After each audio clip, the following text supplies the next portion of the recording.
أعوذ بالله السميع العليم من الشيطان الرجيم. Sahabat MQ, uang yang kita kenal sekarang merupakan hasil perkembangan panjang dalam peradaban manusia. Ketika belum mengenal pertukaran, setiap orang berusaha memenuhi kebutuhannya dengan usaha sendiri. Lalu ada sistem barter dalam rangka memenuhi seluruh kebutuhan tersebut. Namun, karena sistem barter ada batasnya, lalu muncullah keinginan memakai benda tertentu sebagai alat tukar. Dari sinilah muncul uang logam. Logam dipilih sebagai alat tukar karena memiliki nilai tinggi sehingga digemari oleh masyarakat. Selain itu, logam juga tahan lama, tidak mudah rusak, tidak mudah dipecah tanpa mengurangi nilai, dan mudah dipindah-pindahkan. Logam yang memenuhi syarat-syarat tersebut yaitu emas dan perak.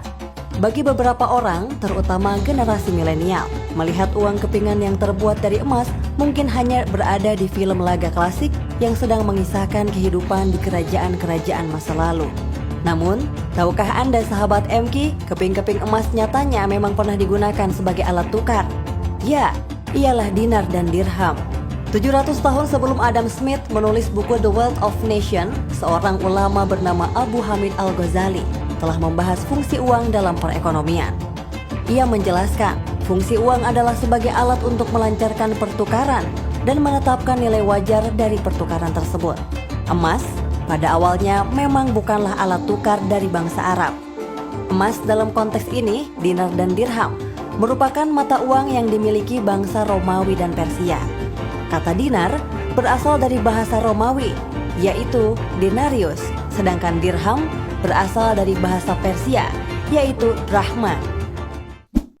Beredarnya dirham dan dinar di Jazirah Arab dibawa oleh para pedagang Arab yang berdagang di Syam di bawah pengaruh Romawi dan Yaman di bawah pengaruh Persia. Akhirnya, bangsa Arab pun mengadopsi dinar dan dirham sebagai sistem mata uang mereka. Hal ini berlangsung hingga zaman Nabi Muhammad SAW. Ketika itu, Nabi Muhammad selain menetapkan dirham dan dinar sebagai alat tukar yang sah dalam perniagaan, juga menstandarkan 3 jenis dirham yang beredar kala itu menjadi satu jenis dirham, yaitu dirham 14 kirot. Adapun dinar pertama yang dimiliki pemerintahan Islam baru lahir ketika masa pemerintahan Abdul Malik bin Marwan, tepatnya sekitar 50 tahun pasca wafatnya Nabi Muhammad. Selanjutnya, ekspansi yang dilakukan Islam ke wilayah Kekaisaran Persia dan Kekaisaran Romawi menyebabkan perputaran mata uang tersebut meningkat. Bahkan, pada masa pemerintahan Imam Ali, dinar dan dirham merupakan satu-satunya mata uang yang digunakan. Saat itu Khalifah Abdul Malik memerintahkan bahwa pada tiap koin yang dicetak terdapat tulisan Allahu Ahad, Allahu Somad. Khalifah juga memerintahkan penghentian cetakan dengan gambar wujud manusia dan binatang dari koin dan menggantinya dengan huruf-huruf. Perintah tersebut diteruskan sepanjang sejarah Islam. Dinar dan dirham biasanya berbentuk bundar dan tulisan yang dicetak di atasnya memiliki tata letak yang melingkar.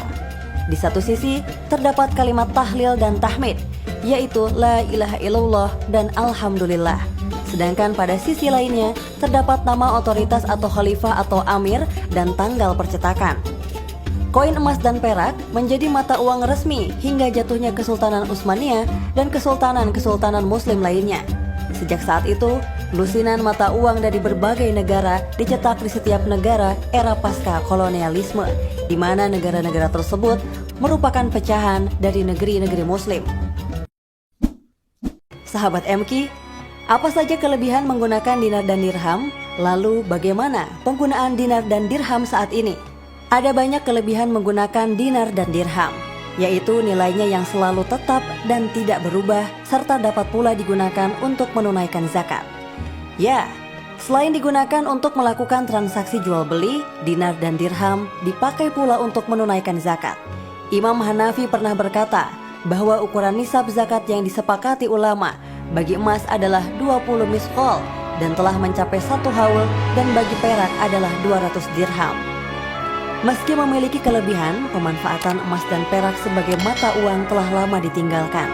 Padahal, sejarah Islam telah membuktikan bahwa mata uang emas dan perak dapat menghindarkan masyarakat dari bencana ekonomi seperti inflasi dan deflasi.